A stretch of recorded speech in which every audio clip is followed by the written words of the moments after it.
ദൈവത്തിൻ്റെ അതിപരിശുദ്ധ നാമം വാഴ്ത്തപ്പെടുമാറാകട്ടെ.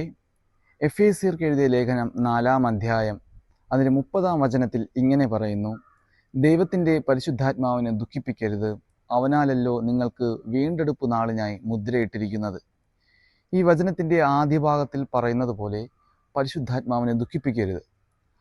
നമ്മൾ എങ്ങനെയാണ് പരിശുദ്ധാത്മാവിനെ ദുഃഖിപ്പിക്കുന്നത്? നമുക്ക് എങ്ങനെ പരിശുദ്ധാത്മാവിനെ സന്തോഷിപ്പിക്കുവാനായിട്ട് കഴിയും? നാം എല്ലാവരും വചനം ധ്യാനിക്കുന്നവരാണ്, പ്രാർത്ഥിക്കുന്നവരാണ്, ആലയത്തിൽ പോയി വചനം കേൾക്കുന്നവരാണ്. എന്നാൽ എപ്പോഴെങ്കിലും നമ്മൾ പരിശുദ്ധാത്മാവിൻ്റെ സ്വരം കേട്ടിട്ടുണ്ടോ? എന്ന് പറഞ്ഞാൽ, വചനം വായിക്കുമ്പോൾ ഇപ്പോൾ എനിക്കൊരു കുറവുണ്ട്. ക്രിസ്തു കൽപ്പനകളിലൂടെ പറഞ്ഞതാണ് കള്ളം പറയരുത്. അപ്പോൾ എനിക്കങ്ങനെ ഒരു തെറ്റുണ്ട്, ഞാൻ കള്ളം പറയുന്ന സ്വഭാവമുള്ള ഒരാളാണ്. എങ്കിൽ ഇപ്പോൾ ഞാൻ വചനം വായിക്കുന്ന സമയത്ത്, അല്ലെങ്കിൽ ആലയത്തിൽ പോയി, അല്ലെങ്കിൽ നമ്മൾ എവിടെയെങ്കിലും വചനം കേൾക്കുമ്പോൾ ആ വചനത്തിലൂടെ പലപ്പോഴും പരിശുദ്ധാത്മാവ് സംസാരിക്കുകയാണ്, ഞാൻ ആ കള്ളം ചെയ്യരുത്, ആ തെറ്റ്, ആ തിന്മ എന്നിൽ നിന്ന് മാറണമെന്ന് പരിശുദ്ധാത്മാവ് ആഗ്രഹിച്ചുകൊണ്ട് പലപ്പോഴും എന്നോട് സംസാരിക്കുകയാണ്.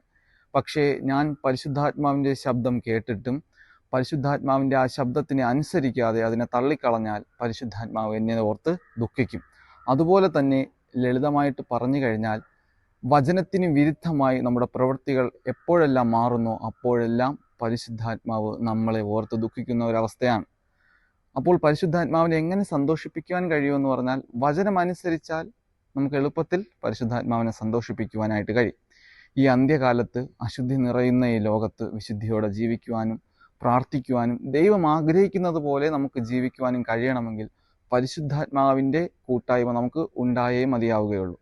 അപ്പോൾ അതിനായി നമ്മൾ വചനം ധ്യാനിക്കുമ്പോൾ, പ്രാർത്ഥിക്കുമ്പോൾ, വചനങ്ങൾ കേൾക്കുമ്പോൾ നമുക്ക് നമ്മുടെ കുറവുകൾ ബോധ്യപ്പെട്ടു വരികയാണെങ്കിൽ അതിനനുസരിക്കുവാനും പരിശുദ്ധാത്മാവിൻ്റെ ശബ്ദം കേട്ട് പരിശുദ്ധാത്മാവിന് വേണ്ടി ആഗ്രഹിച്ചുകൊണ്ട് പരിശുദ്ധാത്മാവ് പറയുമ്പോൾ ആ കാര്യങ്ങൾ അനുസരിക്കുവാനും നമ്മൾ ശ്രമിക്കേണ്ടതാണ്. അപ്പോൾ പരിശുദ്ധാത്മാവ് നമ്മെ കൂടുതലായിട്ട് സ്നേഹിക്കുകയും പരിശുദ്ധാത്മാവ് കൂടുതലായി നമ്മെ നിറയുകയും ചെയ്യും. ക്രിസ്തു ആഗ്രഹിച്ചതുപോലെ പരിശുദ്ധാത്മാവ് നമ്മളിൽ അധികമായിട്ട് നിറഞ്ഞ് അത് മറ്റുള്ളവരിലേക്ക് ഒഴുകിയെത്തുവാനും അത് സാധിക്കുകയും ചെയ്യും.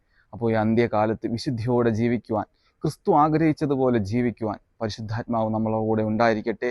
അതിന് ദൈവം നമ്മെ ഏവരെയും അനുഗ്രഹിക്കുമാറാകട്ടെ. ആമേൻ.